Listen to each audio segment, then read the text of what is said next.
Sir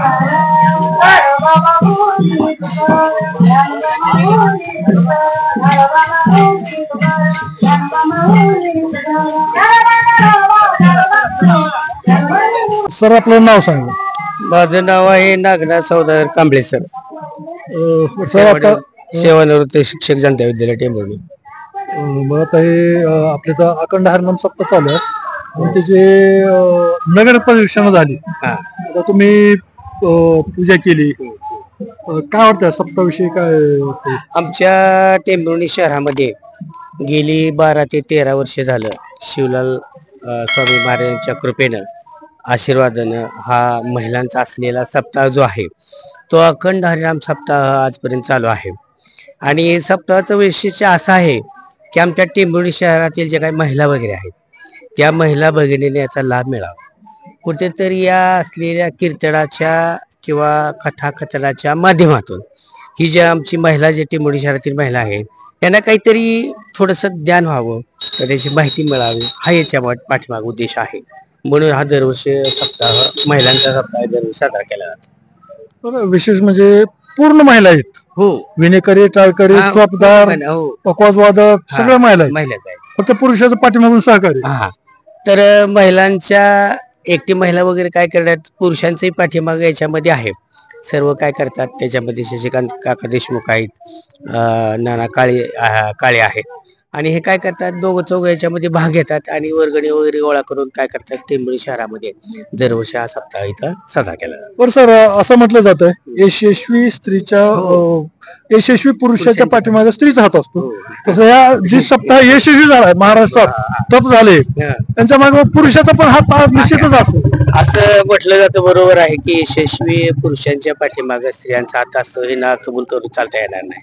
पण आमच्या टेंभुर्णी शहराच्या बाबतीमध्ये असं घडलेलं आहे की महिलांच्या पाठीमागच पुरुषांचा आणि त्याच्यामुळे काय झालेले सर्व सक्सेस यशस्वी झालेलं आहे हे ना कबूल करून चालता येणार नाही. तरी पण महिलांच्या सप्ताहामध्ये असं वाखण्यासारखे किंवा कौतुकास्पद अशा गोष्टी याच्यामध्ये आहेत की महिला अखंड सप्ताह याच्यामध्ये इतकं नॉलेज या महिलांना आहे. आता कीर्तनकार विशेषतः त्या नंदिताताई पाटील ह्या संभाजीनगरहून आलेल्या आहेत. त्यांचं कीर्तनाच्या माध्यमातून आहे. आमच्या मिसेस अनिता कांबळे ह्या सुद्धा याच्यामध्ये व्यासपीठावर काय करतात ज्ञानेश्वरी पारायण त्यांनी चालू केलंय. याशिवाय या व्यतिरिक्त रसाळ मॅडम सुद्धा आहेत. ज्ञानेश्वरी पारायणाच्या माध्यमातून या असलेल्या महिलांना पुरुषांना सुद्धा अगदी त्यांना लाजवेल असं यांचं कार्य कौतुकास्पद आहे असं मला वाटतं. निश्चितच आजचा जो समाजातलं वातावरण पाहता कुठेतरी वारकरी संप्रदाय आणि एक अध्यात्माचं ज्ञान इथल्या महिलांना मिळतंय. निश्चितच चांगली गोष्ट. अगदी बरोबर आहे. तर वारकरी संप्रदायाचं असलेलं ज्ञान जे आहे किंवा इथं धार्मिक क्षेत्रात असलेलं ज्ञान जे आहे ते आमच्या अशिक्षितातल्या महिलांना जे मिळत आहे ते अगदी योग्यच आहे सुते असं मला तर वाटतं.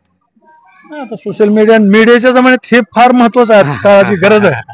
हो, अगदी बरोबर आहे. मीडियाच्या काळामध्ये याची गरज आहे आणि सर्वसामान्य असलेल्या महिलांना याचं नॉलेज व्हावं, सर्वांना पोचावं हे मीडियाद्वारे शक्य आहे. आणि म्हणून मीडियाला वर्तमानपत्र मीडियाला चौथा स्तंभ असं म्हटलेलं ते चुकीचं नाही, वावगण आहे असं मला वाटतं.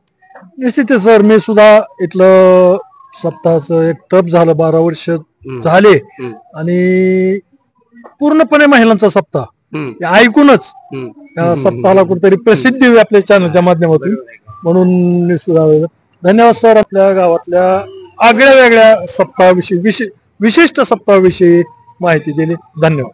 थँक्यू.